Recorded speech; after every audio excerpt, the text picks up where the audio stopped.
and we can apply scripts to that.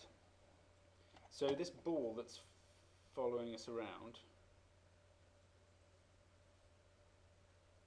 no, this head that's looking at us, so this head that's looking at the ball, has a script, has a component called smooth look at on there.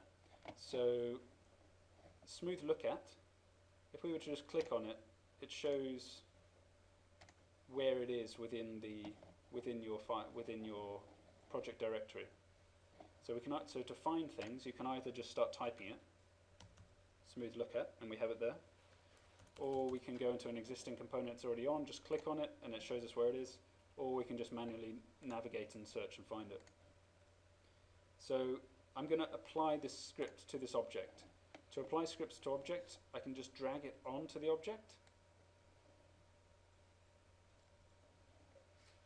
Or maybe not.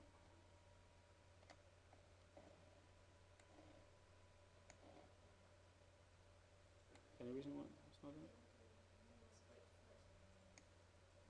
Okay, so it's just a bit sensitive with where you drag it to. So I just dragged that smooth look at script onto the inspector panel. It was quite picky at doing that. Let's remove that. You can drag it onto the object within the game view. Okay. Or you can go to add component and then manually find it. So smooth look at, and just click there and say add component. In any case, any way you do it, we have the smooth look at script on there. And that smooth look at script is a JavaScript. I'll come on to script in a couple of slides.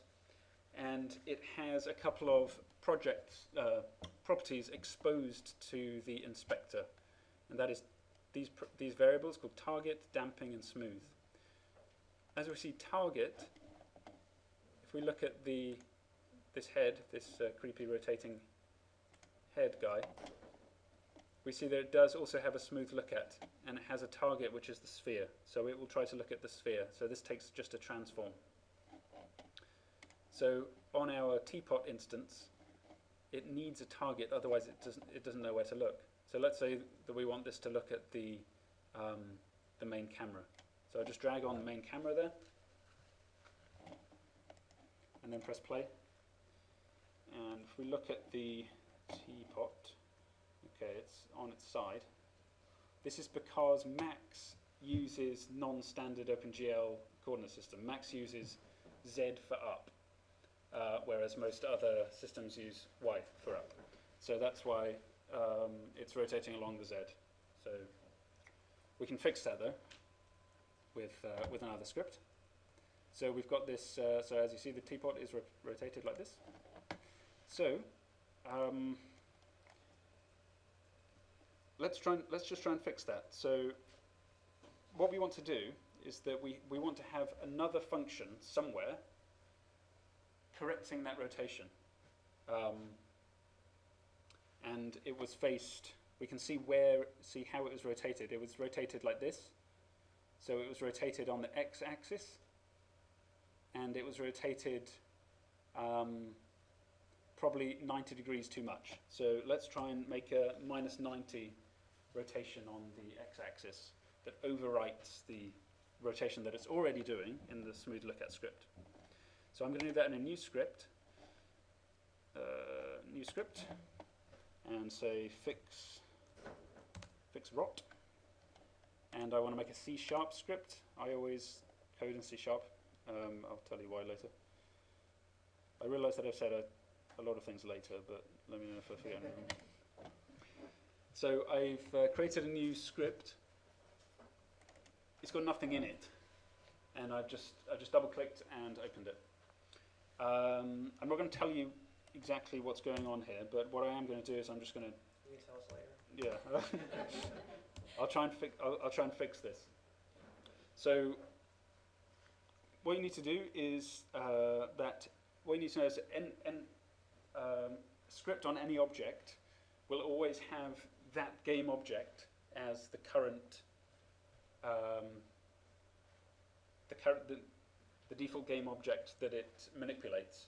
So if I am to just start typing transform, that transform will be referring to the game object that the script is applied to. So I am confident that when I say transform dot rotate, that transform dot rotate function is going to be performed on the object that it's applied to. So I believe transform dot rotate has six overridable ways of doing it. So we can just type in the numbers. So let's say -90, 0, 0. This is what hopefully it should do anyway. And just save that. Go back to Unity. You'll see this little icon down here saying that it's trying to compile something. So what's happening now is that we have this script also applied to the teapot. If I'm going to press play again and look at the teapot, okay, it's still not doing anything.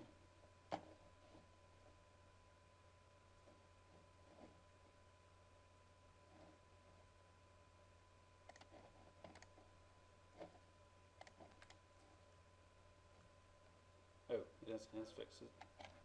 So it is rotating around now. I have no idea what happened there. Don't you need it in the start rather than the last one? Sorry? Don't you need it in the start script rather than... No, because it needs to be performed every frame. So it needs to be on there, but I have no... Okay, I think I know what. Okay, so you'll see that I put this in a function called late update.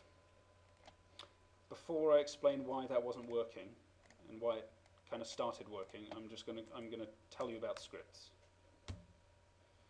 Luckily, that's the next topic. So I've been through all of this stuff. This is how you create and add scripts. So you create scripts using the add component box, or you can create a script within your working directory. Hello.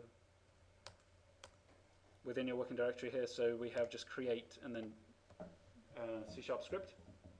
I generally use C# because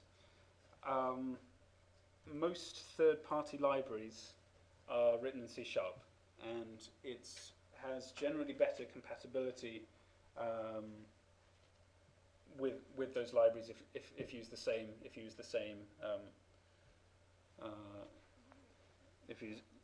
same file type. Also, I don't really like JavaScript, so. But if you don't like C#, then use JavaScript. But I think generally you have less problems if you do use C#. Also, it's a more useful thing to know than JavaScript.